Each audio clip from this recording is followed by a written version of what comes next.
Hey, everybody, it is Steve, the Rogue Scholar, and it's been a few minutes since I've talked to you guys. So hopefully the tech's still working. Hopefully everything's good to go. All right.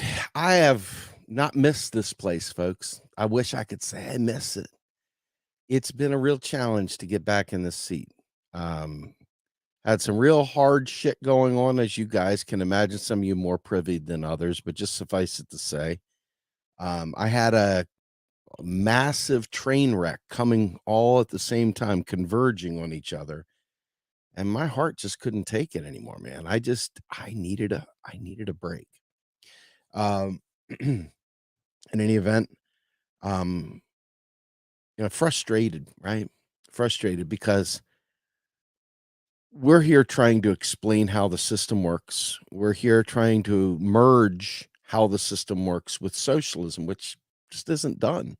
It's just not done by anyone. And the people that do try to do it get it terribly wrong. And watching people share that in the thousands, watch it in the tens of thousands, and trying to crack some small algorithmic blessing to get out of the dungeon that is real progress and actions reach. Yeah, just like a kick in the nuts, man. It's like a real honest to God kick in the nuts. And, I'm not in the begging business, so if you don't wanna fucking listen, I don't wanna have to beg you. And if you don't wanna help share the stuff around, I don't wanna have to beg you. If you don't believe in it enough, I don't wanna have to beg you. And it's a real gut punch that you have to beg people to fucking do some basic shit. It's a gut punch that you gotta ask people to share things. It's a gut punch that they don't see the value, and if they don't see the value, then why do it, right? So that's kind of all in the process up here that just made it almost incomprehensible to get behind a microphone and talk when I know most people are more than willing to go hang out in somebody's live stream where they're saying stupid shit. So what's the difference? Why bother? Why bother, right? Anyway, but I got a little bit of a break. We went on a family vacation and was able to get a little perspective. And during that vacation, an interview that I did ways back that was finally aired late, where I was on Varn Vlog. And the interview that we did was, I think, really good. I watched it and I was like, wow, okay, that's a pretty good interview to give to people that are Marxists or that have different understandings of the way it works. But then Varn followed it up with two weird videos. I mean, he gave me praise, so this is not an ego thing, just so we're on the same page. I mean, I like Varn, I'm glad he saw value in my explanations. But he made 2 follow-up videos that were, like, weird, and, um, and the things he said in those videos made me think that maybe all the stuff that he heard from me previously either wasn't adequate, didn't stick, whatever, standard for all this stuff, right? You figure with Jimmy Dore 5 minutes after you're done talking to him about how crypto is nothing more than something riding over fiat. 5 minutes later, he gets somebody on there that says crypto is gonna be the end of fiat. So you just get tired of it, right? You just get tired of it. Why in the world would you invest yourself when people are you're sitting there spending time after time explaining show, for example, the primaries of the Democratic Party are rigged, literally, legally rigged. And you demonstrate, you show Bruce Spiva, their fucking attorney who fought successfully in federal court. And you explain this stuff. And 5 minutes later, the same people that are listening to you out there going, vote for Cornell, vote for Marianne, vote for RFK. And you're like, go for it, man. Maybe Obama won't put his thumb on the scale this time. Maybe this time will be maybe this time will be different. But each time we talk about this stuff on the Varn vlog, and I'm gonna go back to Varn for a minute because Varn is somebody who is special to me. I like Varn a lot. Um, But it's very frustrating because my foray into Marxism, my efforts to work into the socialist world are probably more challenging than dealing with the worst fascists out there. Because Marxists do something that make them almost irrelevant, right? What they do is they add in labor theory of value, and they add in all these things that Marx said before they try to understand how a fiat system works. And so it ends up being like a Rube Goldberg machine of bullshit that they throw at you before they listen to how a fiat system works. And one of the things that I found most important is understanding that the system is a process flow. It's a straight process flow. A straight process flow where it doesn't matter what your ideology is. Doesn't matter if you're a Republican, Democrat, Green. Doesn't matter if you're a socialist, a communist, a Marxist. Until you've had your revolution, you've got this system. And being angry at the system and not liking the system doesn't mean you don't need to understand how the system works. Unless you just don't care. And then why should I listen to you if you don't care? Because you haven't created the conditions to create a revolution. You have not chosen to put down bullshit and learn so that we can unite and create the force to have a revolution. So all that on the side, the system is the system, and we got to learn how to use it. And if you ever wanted to design a different system, you need to know the flaws of the prior system. You need to understand the system as it stands. It's not a subject of whether or not you agree with it or whether you like it or um, whether you agree, whether you think it's right, whether it's correct, right? You're going to judge whether it's correct. It really is nuts and bolts, blocking and tackling. And folks keep imposing their ideological framework on the system before they learn how the system works. Okay. See, the way this is, and this is beautiful, when you understand how money is spent into existence through the federal government, and you understand how it's taxed out of the out of the system via the federal government, and you can fully understand that money is a construct of the state, not whether you have faith in it, not whether not whether you like the state having power over you, not whether you like taxes, not whether you like coercive force of tax. Doesn't matter one iota how you feel about it. What matters is the system is the system is the system, and it works the way it works, no matter where you are on the political spectrum. And so with that in mind, the unfortunate thing is Marxists come in and they try and tell you, they try and do battle with you about how the system works. And then they try to superimpose things that Marx said over a century ago that weren't valid really in a fiat system then. They were all based on commodity money. They were based on a lot of commodity-based economic understandings. They weren't based on the system we have today. And so you have to divorce yourself of all ideology to learn the basics of MMT.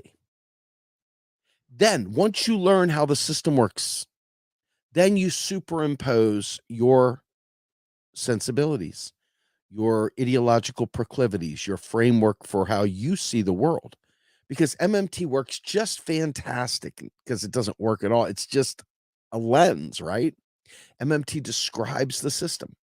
So if you're a Republican or you're a Democrat that likes to go to war with NATO and stuff like that, you do these stupid things, play stupid games, win stupid prizes.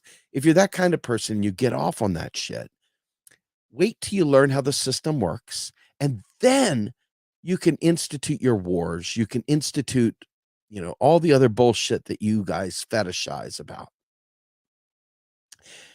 If you're a Marxist and you don't like the system, but the material conditions suggest, and scientific Marxism suggests, that you look at the system as it is, not as you want it to be, but you look at it how it is and learn it scientifically, right?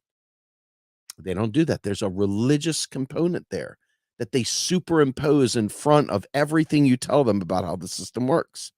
I remember years ago talking to Ajamu Baraka. And, Ajamu learned a lot of things. I don't know how much of it he's retained. There was a period of time where he truly did understand MMT to a degree anyway. And so he would try to insert, well, what about capital flight? And what about labor theory of value? What about, and just kept going through all these different standard things out of Das Kapital, you know, and try to superimpose those thoughts over MMT, and they clash because it was done in a fiat, not in a fiat, it was done in a commodity money regime. It was done based on a totally different mindset. Okay. I don't know. You can dig in deeper and you can find all kinds of inconsistencies with how things flow today. But what we're trying to do here is try and teach you the rudiments, the base of MMT, and more importantly, just simply how federal finance works in a fiat system. Call it MMT, call it whatever you want. Okay. But ultimately, you must understand how the system works. And that is a simple act that Congress alone writes laws. That would be the House and the Senate. Doesn't matter whether you like that either. It's how it is. Okay. So the House and the Senate write a bill. Well, when the House passes their part, they hold the power of the purse based on the Article 1, Section 8 of the United States Constitution. So they are the creators of that dollar by law. They have given that law the righteousness of existence by passing it in legislation. And then they take the instructions from that law and they hand it to the Fed, who then in turn takes the dollars that were created legally. Because what is a dollar? A dollar's unit of measure. All the Fed is doing is keystroking that shit into deposits, into bank accounts. That's it. That's all they're doing. The real power came when Congress wrote a bill and got it signed into law. That authorized that money to be created. Right there. That was when it happened. The keyboard aspect of it, irrelevant. This is why all the split-fingered waist people that get all wrapped around the axle about the Fed, the private Federal Reserve, the Rothschilds, blah, blah, blah. You know what I'm talking about. You know what I'm talking about. It is like wash, rinse, repeat. You can't get away from the chuckleheads that can't stop saying fucking edgelord things. But the reality is that the law that Congress exercised was a constitutional one. Article 1, Section 8 gives them the power of the purse. You write that, you hand those instructions to the Fed spends that money into existence, or I should say, makes deposits with keystrokes into the Treasury's accounts. Then the Treasury, from their savings accounts or their checking account or their general account or whatever account they have, they issue payments out to the world. That's how money gets into the system. Okay. The other way that money gets in the system, of course, is when banks create loans. They don't get to keep all that money. They get a special charter from the federal government to create money for loans. And when those loans are paid back, the bank keeps the interest. The rest of it is zeroed out. So basically, the guy sitting there at the teller, the dude sitting at the desk, smiling at you, glad handing you, signing the loan into existence, their salaries are paid for with the interest on these loans. That's it. And so the Fed, which gets interest on reserves. Reserves are what we create in the banking system. When Congress authorizes spending, it puts that money into the private sector where we all get to use it. But inside the banking sector, They have a reserve entered, a one, and it's a spreadsheet. So you got assets and liabilities, right? Fed issues a reserve, the world gets a dollar. When the dollar comes back as a tax, it wipes out the reserve, everything zeroes out. The Fed, however, does a number of things, and what they do is they get to keep enough money to pay for operating expenses and salaries. The rest of the money that the Fed makes through whatever processes it does, because it's not a profit-making industry, it literally gives them back to the Treasury. And the Treasury then takes that and puts it back into the TGA, or the Treasury's general account. And that's used as an overdraft should payments be going through. That money is used. Okay. Now, it doesn't matter whether you have faith in that, because at the end of the day, what matters is whether or not the IRS can actually enforce a tax. If it can enforce a tax, your faith in that doesn't matter, because you'll be in jail if you don't pay it, right? So, with that in mind, I got to hide the comments here because I see people playing cheerleader and I don't need to see that while I'm talking. Anyway, with that in mind, it's really important to understand that what Marxists tend to do is they tend to supersede all that logic that I just laid out there, and they come up with a bunch of things that Marx said, thus saith Marx, but they don't work together. It's like oil and water at that level, right? Because again, Marx didn't understand fiat. There's moments where they say, oh, in volume 2, he got a little bit, or in volume 3, he got a little bit of it. But for the most part, Marx doesn't touch it. So if he doesn't touch it, that means somebody's got to insert their view of it. And this is where it becomes problematic, because unless we have a revolution, the best we've got is the ability to control Congress, or the ability to maybe control legislation in general, and to operate within the system as it is. So with that in mind, let's say hypothetically that out of nowhere, Marxists took over the government. They might choose to make a law that says all corporations have to be owned by the workers. Okay. But that would be an act of law they would have to do, short of a revolution.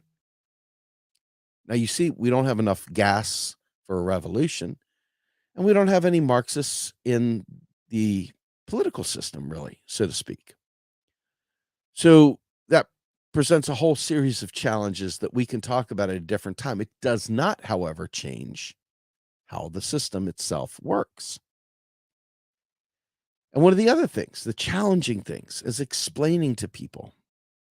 And when you think about the dollar on the open market trading, and people betting on the dollar, or trading in Forex, the Forex markets, and the value of the dollar, right? The trading of the dollar out there on international has an impact on foreign countries much more than anything to do with us. Okay. Doesn't really impact us in the nation at all. But when things like the Fed raises interest rates, that has a downstream impact on all those other countries that end up having to inadvertently use dollars to buy either oil, or to pay for goods and services they got from the United States, or to pay back debts from the IMF, et cetera, that were payable in US dollars. Because the IMF, the International Monetary Fund, is an extension of US imperialism. Okay. So countries need to have those dollars. It's got nothing to do with faith. They're not doing this based on faith. They're doing this based on keeping NATO out of their backyard. They're trying to make sure the confessions of an economic hitman don't come to their back door. Okay. It's irrelevant that they have faith in the dollar. And so they create this Rube Goldberg machine of ideas, and they conflate MMT-ers with MMT. For example, It doesn't take much to see that the vast majority of the headline MMT community works closely with the Democratic Party. Stephanie Kelton has been on Bernie Sanders' staff through two different presidential runs. She was also on Sanders Institute. She was part of that board of directors. She was one of the senior fellows at Sanders Institute. You see folks like Ron Gray and Raul Carrillo and others from the Modern Money Network advising typically Democratic political candidates who will take the MMT message and work it, right? But that doesn't make MMT a Democratic thing. It doesn't make it the Democratic Party's thing, because the Democratic Party doesn't even act like they know what it is or own it at all. Right now, there's really no real solid champions for this at any level. You got the Republicans trying to outlaw the knowledge. Why do you think they would wanna outlaw it, yet the left spends all their time shooting it down, but there's the GOP trying to knock it down and outlaw it, right? Anyway, but you've got none of the Democrats that did anything with this when it came to the debt ceiling. You got none of the Democrats that did anything with this when it came to positioning a Green New Deal. Hell, you see most of the single-payer advocates out there worthlessly championing paying for Medicare for all with progressive taxation. But taxes literally do not pay for federal spending. So why would they want to do that? Why would they want to pay for it with taxes? See, there's no one that's championing this. And so the few people that do, you look at the larger MMT body, and for those that partake in the political space, they're looking at the power center. They're looking at ways of making MMT go mainstream, because once it's mainstream, once people understand it, there's no putting that genie back in the bottle. Okay? This is how you've got to get it out there. So, even if I vehemently disagree with their politics, vehemently disagree with getting behind Joe Biden, vehemently disagree with ever praising Beto O'Rourke, okay? Absolutely unwilling to ever say a kind word about Pete Buttigieg or Kamala Harris. Hell no. And just because there might be some headline MMTers that would get behind a Harris presidency doesn't mean that's MMT. And so some, including Varn, have a tough time separating the social Dems, the people that are okay with voting for a Biden type presidency. That doesn't represent MMT. Nothing really represents MMT. It's like, what represents reality, right? Well, MMT is reality. It's how it is. It's how it works. And you can see to great precision how the wealthy have used it without thinking, without even flinching. Going back to like when Nixon took us off the gold standard in 72, you can clearly see the hockey stick form of income inequality, because Jimmy Carter, who was the first neoliberal really to fuck us up, was all about austerity. And so he was telling everybody, you got to buckle up and pinch pennies and starve the beast and put on a coat and take one for the team and all this other crap. And you saw this progressively occur. And then when Reagan kicked in, it just went off in steroids. And then Bill Clinton said, hold my beer. And he did it even worse. H.W. Bush, same thing. Okay. Obama, same thing. W, same thing. Trump, same thing. Biden, same thing. Nothing really in any way, shape, or form fundamentally different between either of them in that sense. Okay. None of them. But it doesn't mean that MMT is Democrat. It doesn't mean it's green. It doesn't mean it's anything. It means this is literally how it works. So save your Marxist shit for after you learned how the system works, and then you remember the old days when they had the anatomy and they had all those sheets, those They would lay them over the overlays, all the different clear overlays to show the different systems of the body. Well, pretend like MMT is the very first layer of that anatomy, and then put a sheet over MMT with marks and start coming up with ways in which to leverage that system in the way that you and your ilk, your ideological friends would like to see. And then you got the job of getting power. Somehow or another, you got to get power to make that happen. Okay. But in the terms of we're just going to debate MMT, there's no debate. And I'm tired of debating it, right? You could sit there and jerk off into a fucking sock, throw it in your mom's basement and fucking let her find the crusty thing later for all I care. What I want to hear, what I want to see people do is recognize right up front that the system is the system. How we use it is as different as anything in the world. You could look, for example, at my favorite recommendation of the hammer. Hammer in the hands of a carpenter. It can build you a house. It can build you a gazebo. It can build you a number of things. But a hammer in the hand of Ted Bundy, well, there you go, right? There you go. So you understand that MMT certainly in the wrong hands. It's not like MMT is a thing. You don't do MMT, okay? But the knowledge of how the system works in the wrong hands allows them to do perpetual war. It allows them to create empire. It allows them to breed austerity. But that's not MMT. MMT just describes what they did.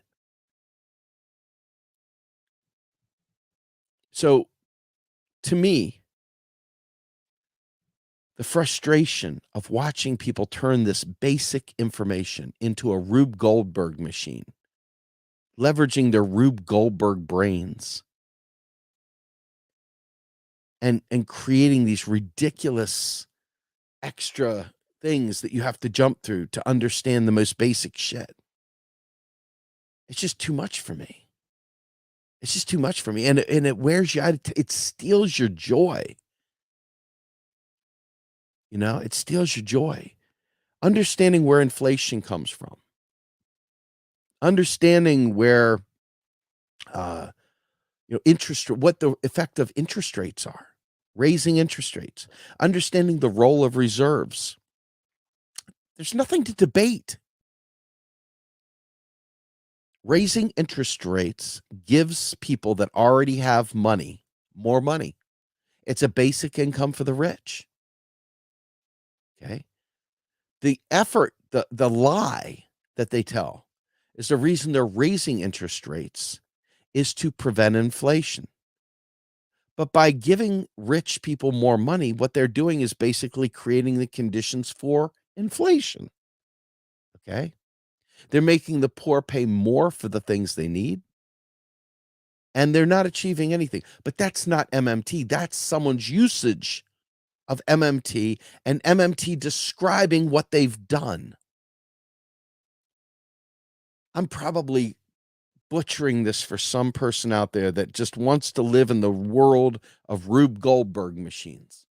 I know there's somebody out there that desperately needs this to be as complicated as it can be so that they can wax poetic and they can stroke their beard, look off ethereally into some faraway land and talk about these important esoteric ideas.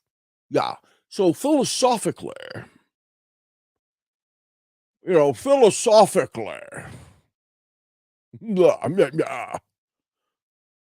philosophy,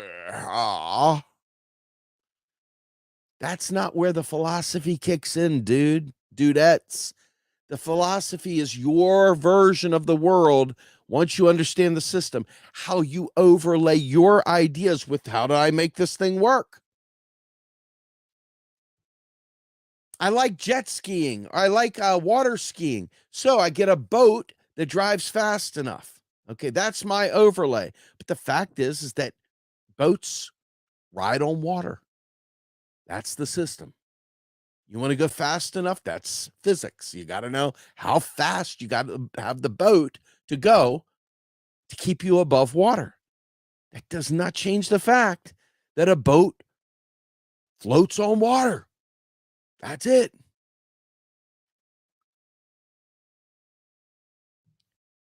You know, I think about this all the time. Now I'm going to leave this in your capable brains and your capable hands to consider. We supposedly have an existential climate crisis going on right now. I say supposedly because I don't see anybody sticking around long enough. I don't see folks staying on point long enough to fight an existential climate crisis, which tells me most people don't think we have an existential climate crisis. Okay. Or they wouldn't drift off into conspiracy land and watch stupid shit about nothing burgers. They would be focused on preventing that tsunami from sweeping them out to sea. But clearly, people can't stay focused and they don't think about it like that. But with the MMT angle, guess what? We know how we could pay for every bit of what we need to do to mitigate climate crisis. That is me adding my value over the operational reality. That's me saying, I value us surviving. Let me show you how we can mobilize those resources to achieve what we need done. Retrofit every smokestack. Go ahead and decarbonize the atmosphere, you know, to grow organic food domestically, whatever. You know, in the end, each of these things, each of these items, healthcare. MMT doesn't say we can just have free healthcare. What MMT says, if you will, is that if you tell me you're going to provide everyone universal healthcare and it's going to be paid for by the government, what MMT says is that the government can never go broke on debt denominated in its own currency. That's what it says. Anything that's for purchase can be purchased with their own currency as long as it's for sale in their own currency. And if it's not for sale in their own currency, they can either find a replacement from another country, from another service provider or whatever, or they can make it themselves. Okay. The government is the currency issuer, whether or not you're a Marxist, a Leninist, a Republican, a Trumper, a maggot, a libertarian, doesn't make a shit's bit of difference. Whether you're an agnostic, whether you're a pagan, whether you're a on fire Christian for Jesus, right? Doesn't matter where you fit. The system is the system. And what you do with it tells us more about your heart, tells us more about who you are than it does about the system. The system can be tweaked, it can be changed, it can be, we can pay less interest, we can make it zero interest. We can stop selling bonds. We could stop doing a lot of things. We could change any of these laws that we have the power to change those laws. But in the absence of that power, we either A, have to claim that power through either direct action, revolution, voting, whatever. But in the absence of that, you've got what you got. And that's the important point to take away. The left has been shooting itself in the junk for as long as I have been alive. I'm 54. I've never seen the left get out of its own way. They want to chase tax dollars to pay for things. They want to use right-wing framing and talk about their hard-earned tax dollars.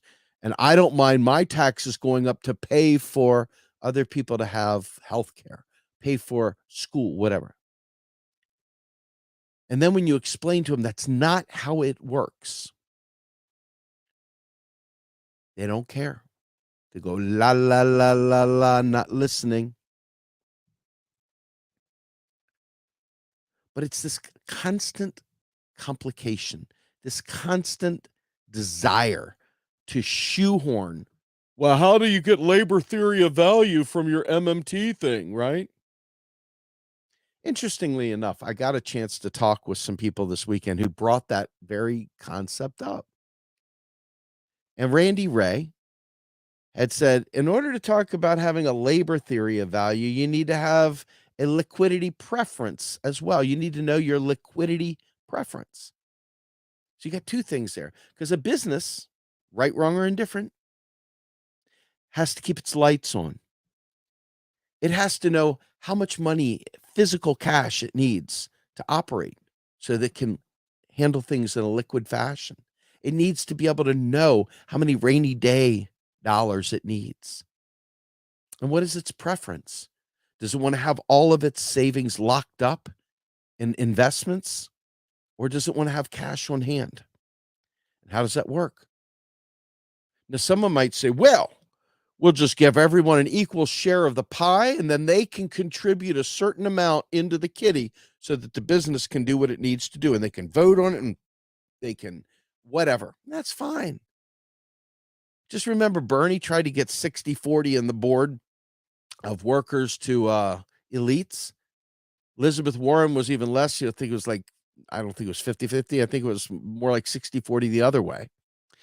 But you've got no one in there fighting for that right now whatsoever. It doesn't exist. These things don't exist.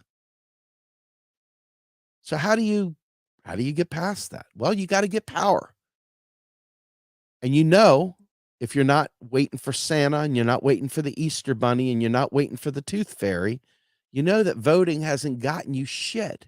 You know that the system has been rigged. I don't have to tell you that. You can see it. And like I said, you can go back to the primaries and see Bruce Spiva literally fought successfully, by the way, to block any sense of commitment or responsibility for the Democratic Party to run a legitimate primary. They literally don't have to. And now all of a sudden, Obama's advisors are coming out and admitting that they put the finger on the scale to prevent Bernie from getting the nomination last time. Okay? The establishment retrenched and made sure it self-sustained and put their boy Jolton Joe Biden, nothing fundamentally will change, into office. Okay? That doesn't mean Bernie would have done anything different. Who knows? But we do know that you can't vote your way there. You're going to get the oligarch's choice, whoever that is, and you're going to like it or you're going to reject it. You're going to reject it. That's what you have to do. You have to reject it so you can begin doing productive steps that allow you to have that power to make those changes. If you've ever been to a meeting of your local Democratic Party, you always have somebody there who's a true believer and they got their blue wave and they're always like, oh, hey. But the minute you talk about being progressive and the minute you try to advance something, you realize how hard the resistance is. Now, mind you, this is not a political conversation, but it is a conversation of power. It's trying to split apart what MMT is and why you don't see what you need done happening. Because the real Rube Goldberg machine comes from you conflating all of it. There's a great tweet. I wish I could find it. I was looking for it, couldn't find it before the show, but it's out there, and I'm sure I'll find it soon enough, where Stephanie Kelton had a picture. And in that picture, on one side, it had a straight line, and on the other one, it had a squiggly rope, like looked like a ball of yarn. And on the side with straight line, it says MMT. The other one was all squiggly, was all the rest of them. And that's exactly it. MMT simplifies the shit out of this stuff. It makes it just a straight line. Okay. And once you can get rid of all the noise, the worthless noise about the Rothschilds and all the other stupid shit that people tell you from the bar stool, all those worthless, stupid stories that pull you from being effective. If you could split that off and say, thanks, I've had too much to drink today. No more bullshit for me. Thank you. If you push them off to the side and say, hey, look, I don't want to get arrested for driving while stupid. I can't handle any more of your conspiracy drivel. Okay. Driving while stupid. There you go. A new crime.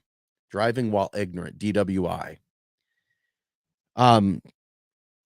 There has to be some label that we can grab hold of that allows people to feel like they belong to something while simultaneously not conflating the theory of MMT.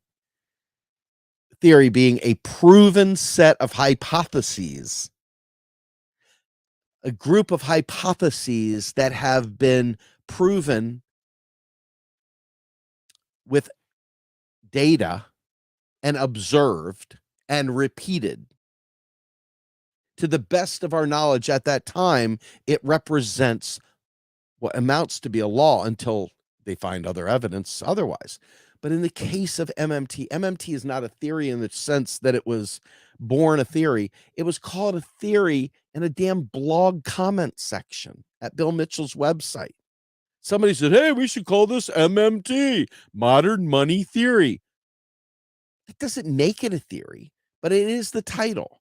So if you ever go out there and you do a search on the web for MMT, you'll find information. You'll find bad information. You'll find good information.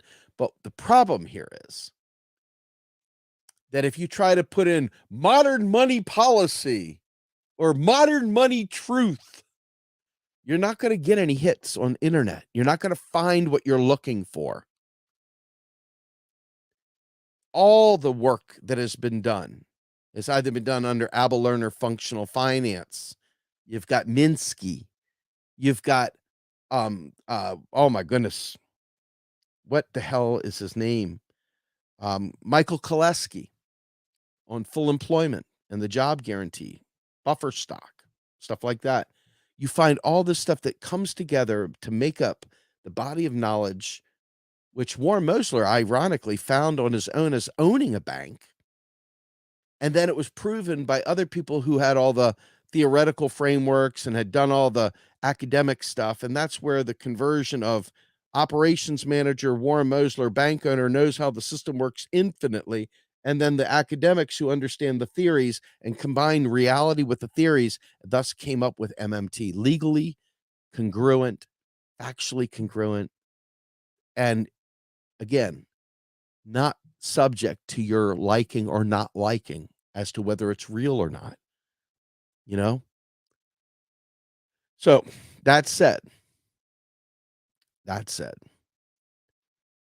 it feels like a fool's errand sometimes to try and teach people this stuff because they won't listen. They just demand to overlay their religious beliefs, being Marxists, being libertarians, being whatever. They don't actually listen. They insert their religious views. Okay? No.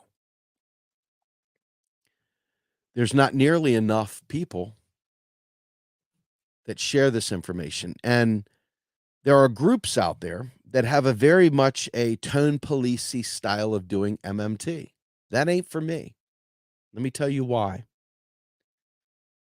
If you know people are dying, for real, and you know they're dying because fuck sticks keep fucking around with austerity, and you know that dumb fucks keep saying to reduce the deficit, and you know dipshits keep saying to pay down the national debt, not knowing what it is even.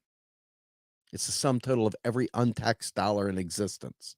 Okay, since the dawn of time, that's what the national debt is.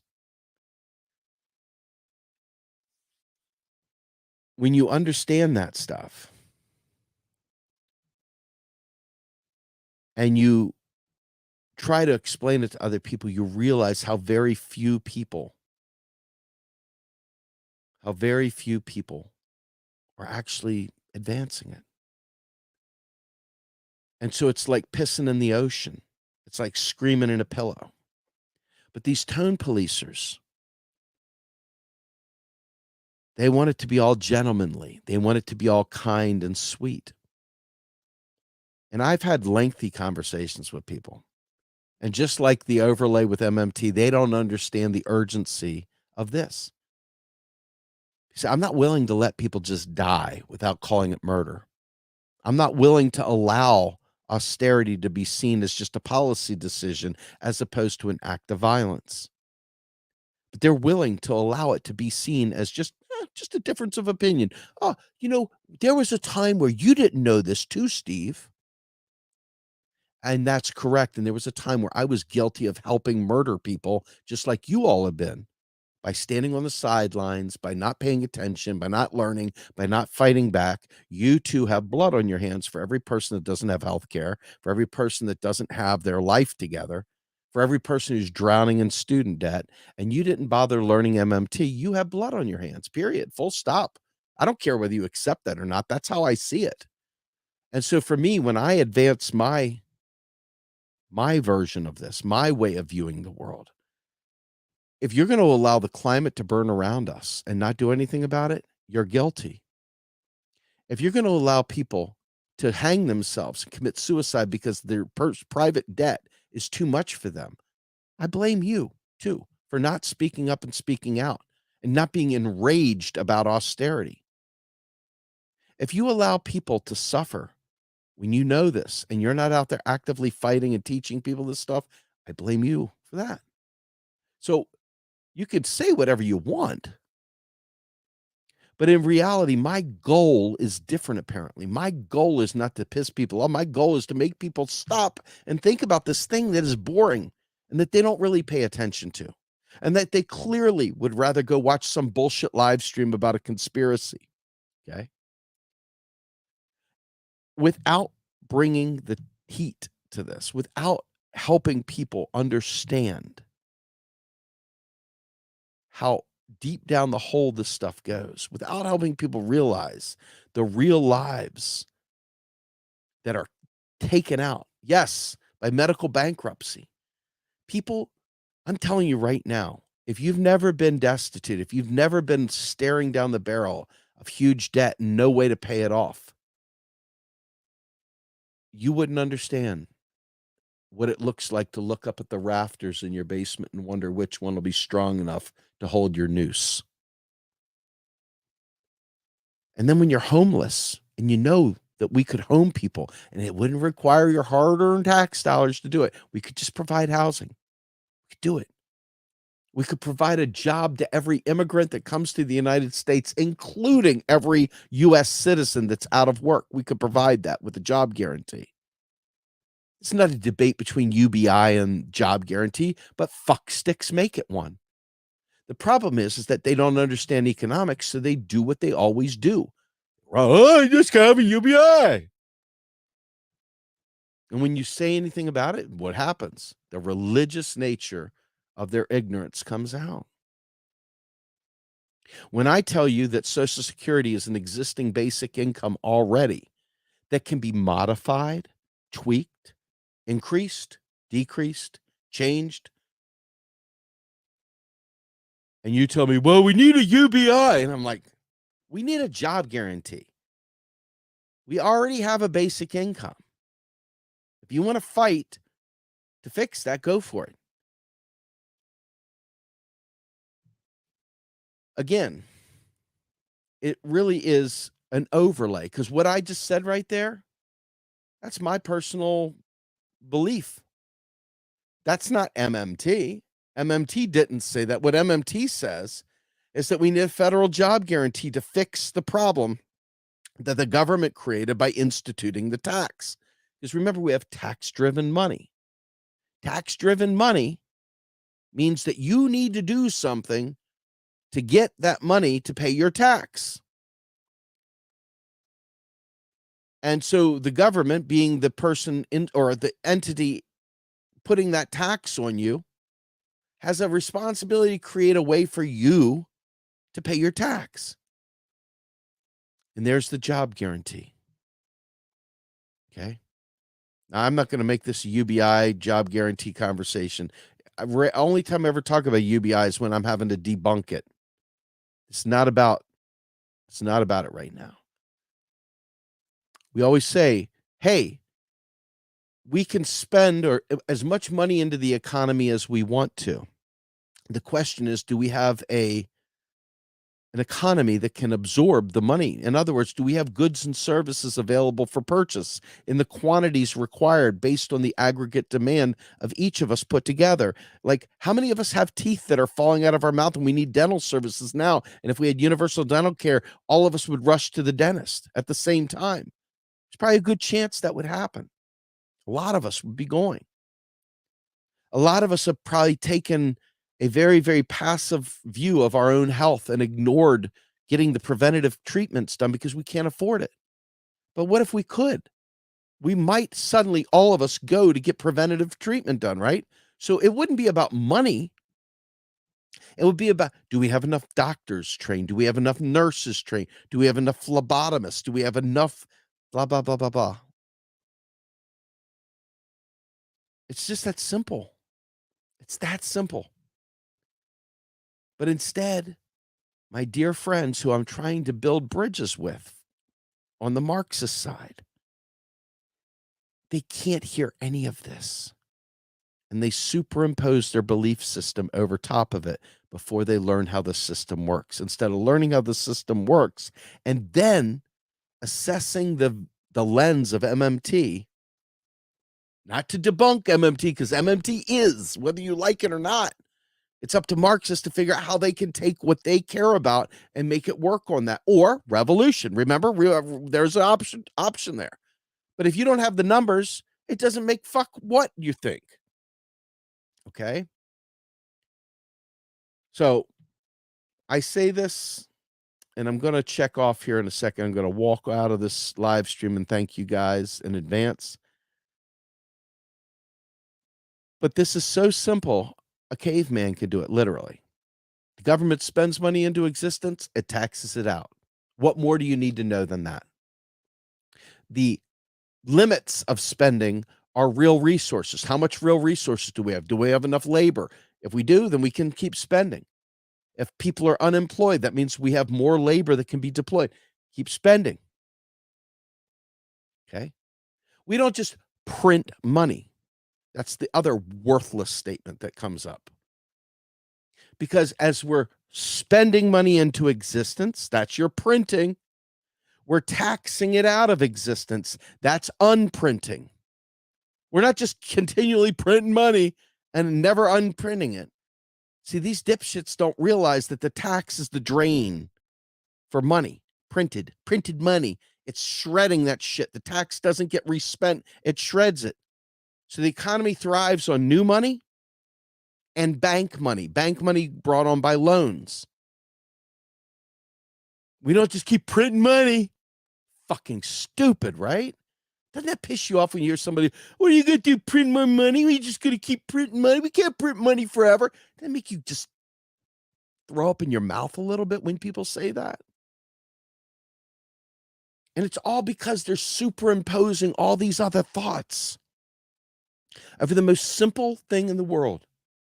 We spend money into existence and we tax money out of existence. We spend it into existence. We tax it out of existence. We spend it into existence. We tax it out of existence. Spend it into existence. Tax it out of existence. One final thing. What is a bond? The bonds the U.S. government sells can only be purchased with U.S. dollars. So think of the U.S. bond as a savings account.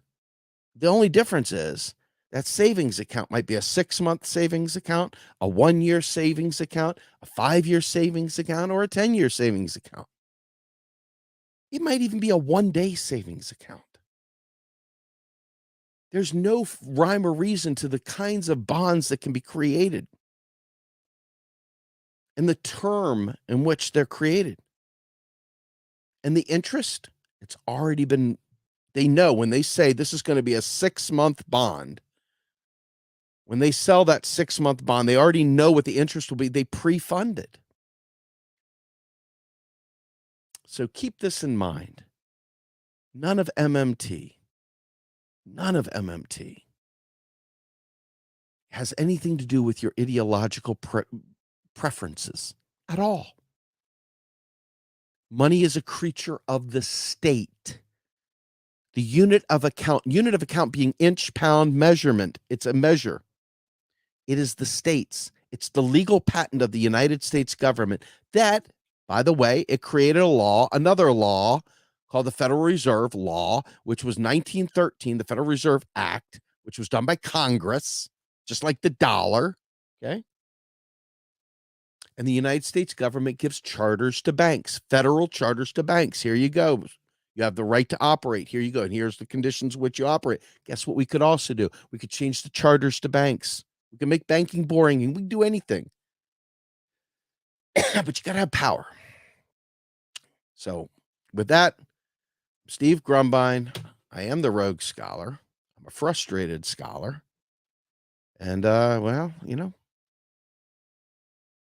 I'm out of here.